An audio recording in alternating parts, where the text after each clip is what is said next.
Hi, I'm Brendan Craggs, housemaster of Tuckwell. This is home to 60 teenage boys between the age of 14 to 18 from differing parts of the world with a variety of personalities, traits and talents. Let me show you around. So this is the Tuckwell common room, which is where the majority of our house meetings will take place.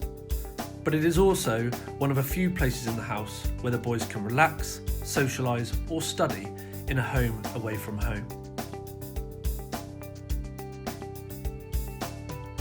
As we walk along our homely corridors, we're going to look at a single study typically used by sixth form students. That will include a desk, a wardrobe, a bed and plenty of storage space.